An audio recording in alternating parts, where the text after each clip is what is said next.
வணக்கம். இறைகள் மலேசிய சிறுகதை. படைப்பு சி. முத்துசாமி அவர்கள். நன்றி. இப்பொழுது கதைக்குள் செல்லலாம். நேற்றுதான் போனவனுக்கு கல் நிறுத்தி காரியம் செய்ய முடிந்தது. சீனன் கடை சாராயம் சல்லடை கண்ணாக இருதயத்தை துளைத்தெடுத்திருப்பது ஆஸ்பத்திரிக்காரன் எக்ஸ்ரே எடுத்து வெளிச்சம் போட்டு சொன்னபோதுதான் தெரிந்தது. சொல்ல சொல்ல கேட்காமல் வீட்டில் கிடந்ததையெல்லாம் எடுத்து போய் விற்று குடித்து ஆஸ்பத்திரியில் 1 மாதம் கிடைத்து வைத்தது. அப்பொழுதெல்லாம் கை ஒத்தாசைக்காக கோயில் கூத்து மேடையில் அடைக்கலம் தேடி இருந்த தமிழ் பள்ளியில் 6ஆம் கிளாஸில் பெயர் போட்டு வந்த சின்ன பொண்ணை பெரிய வாத்தியாரிடம் லீவு கேட்டு அவன் பக்கம் நிற்க வைத்து பார்த்தால் மனைவி லட்சுமி.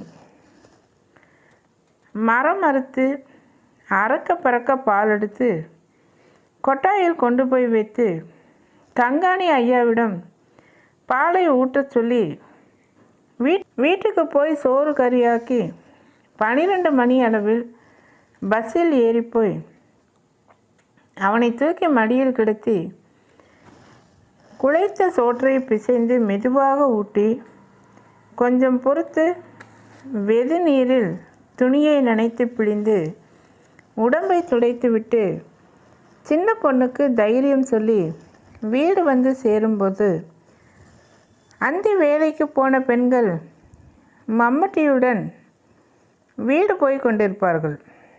அப்படி விழுந்து விழுந்து பார்த்தவன் தான் ஒரு நாள் காலையில் மிரள பார்த்தபோது சின்ன பொண்ணு பயந்து போய் மிஸ்ஸியை கூப்பிட அவசரமாக பொருத்திய பிராணக்காற்றையும் ஏமாற்றிவிட்டு அவன் போய் சேர்ந்து விட்டான்.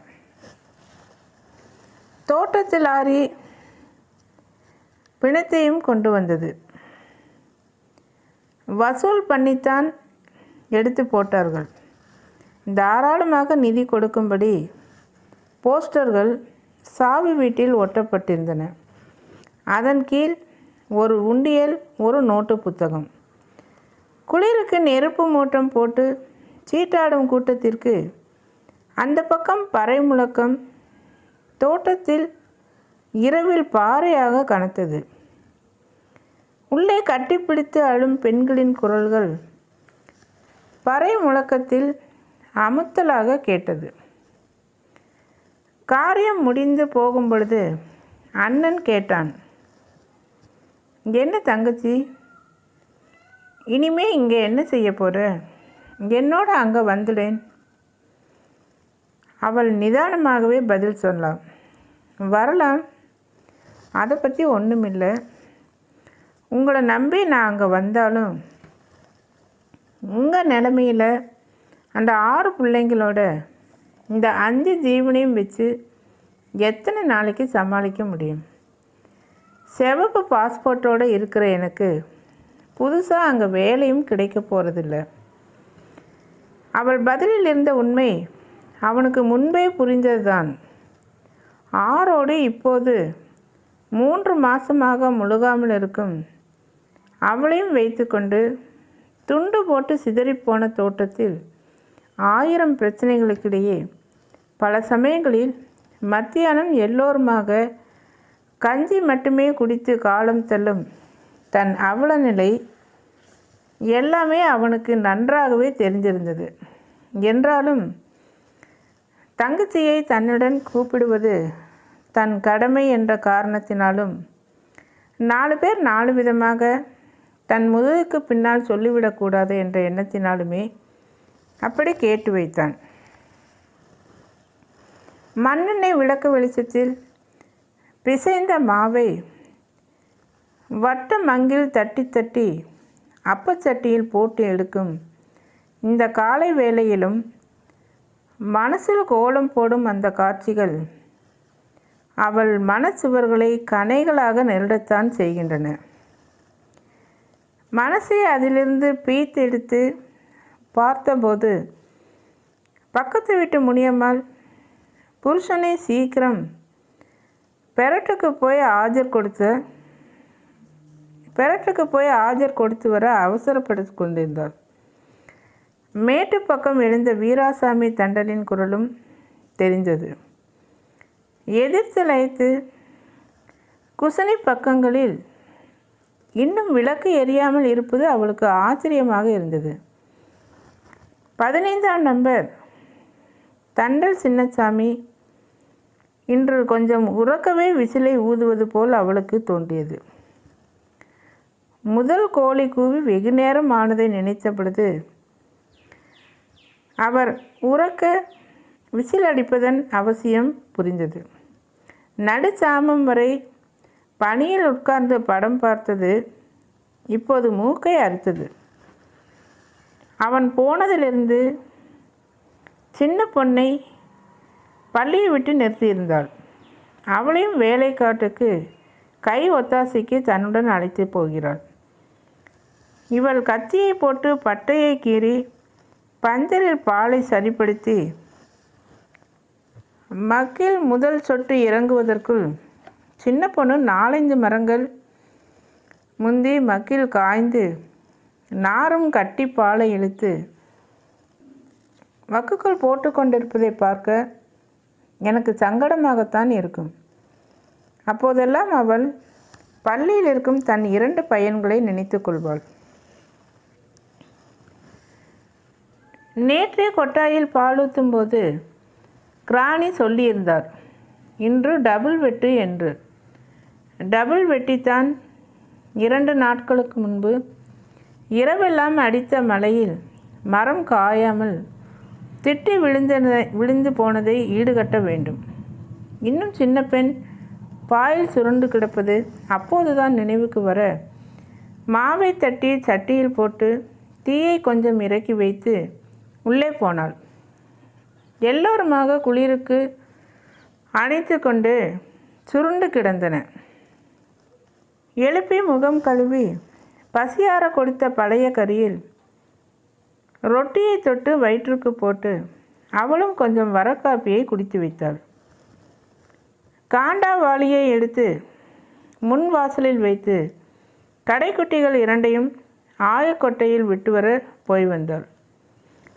கங்காணி வழியில் போனவர், என்ன லட்சுமி இன்னும் நிறைக்கு புறப்படலையா? டபுள் ஆச்சே, சுருக்க போனத்தான் வெள்ளனம் முடிக்க முடியும். புறப்படு என்று குரல் கொடுத்து போனார். சின்ன பொன் கையில் சோத்து பானையுடன் அவள் பின் போக பையன் அம்மா கையை பிடித்து கொண்டு நடந்தான். தோளில் படுத்த காண்டா கம்பியின் நுனிகளில் துளையிட்டு தொங்கிய கம்பிகளின் கீழ் வாளிகள் அசைந்தன. கோடை இலையிலிருந்து மொட்டையாக ரப்பர் காடு இப்போது வேகமாக துளிரேறி பூக்களை சொரிந்து சில இதற்குள் காய்ந்து குரங்குகள் பறித்து கும்மாளம் போடுவதை சின்ன பொன் வேடிக்கை பார்த்து வந்தாள். வானத்தின் கிழக்கில் ஏறிய வெளுப்பு மேலே இலைகள் ஊடாக தெரிந்தது. மழைக்கு சாய்ந்த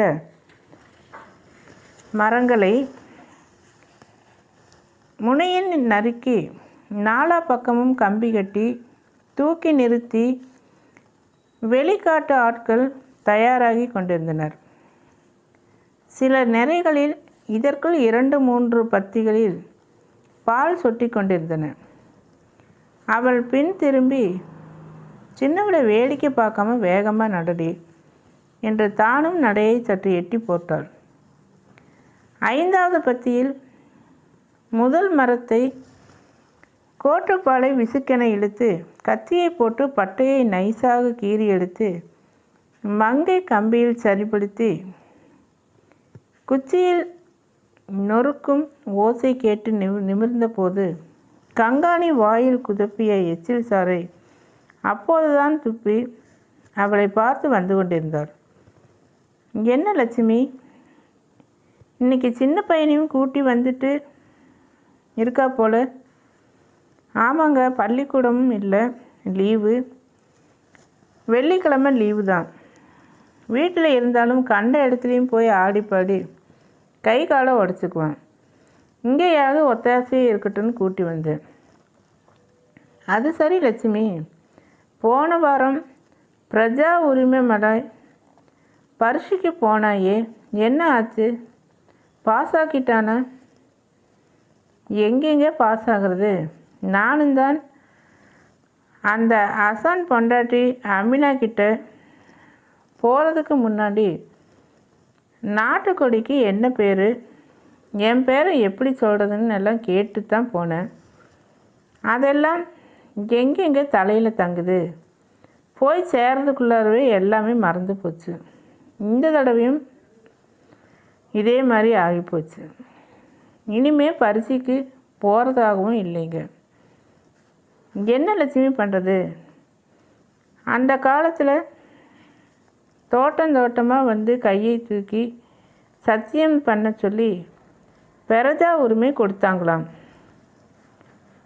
அப்பனுங்க நமக்கெல்லாம் அதெல்லாம் தெரியாது.